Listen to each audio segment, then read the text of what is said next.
প্ৰশ্ন কৰিছো আপোনালোকক দেশখন কাৰ হাতত তুলি দিছে কোনোবাই ন্যায়ৰ কাৰণে মাত মাতিলে জেলত ভৰাই দিয়ে কোনোবাই অধিকাৰৰ বিষয়লৈ মাত মাতিলে জেলত ভৰাই দিয়ে কোনোবাই কাৰোবাৰ মৃত্যুৰ তদন্তৰ বাবে মাত মাতিলে জেলত ভৰাই দিয়ে কোনোবাই জনসাধাৰণৰ স্বাৰ্থৰ বাবে মাত মাতিলে জেলত ভৰাই দিয়ে আসলতে এয়া কি চলি আছে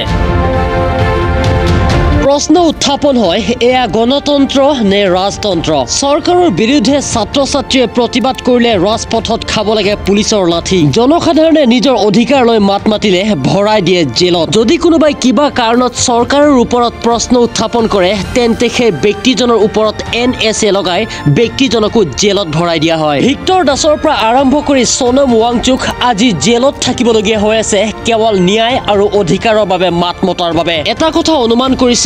দেশখনৰ গতি কোন দিশে গৈ আছে যদি এনেকৈয়ে হৈ থাকে বেছি নহয় কেৱল 30-40 বছৰৰ ভিতৰতে গণতান্ত্ৰিক দেশখন ৰাজতান্ত্ৰিক দেশলৈ পৰিণত হ'ব যদি আপুনি বিচাৰে যে ভাৰতবৰ্ষখন এখন গণতান্ত্ৰিক ৰাষ্ট্ৰ হৈ থাকক তেন্তে ভিডিঅ'টো শ্বেয়াৰ কৰি সকলোকে সজাগ আৰু সতৰ্ক কৰি দিয়ক আৰু এই ক্ষেত্ৰত আপোনালোকৰ মতামত প্ৰকাশ কৰিব নাপাহৰিব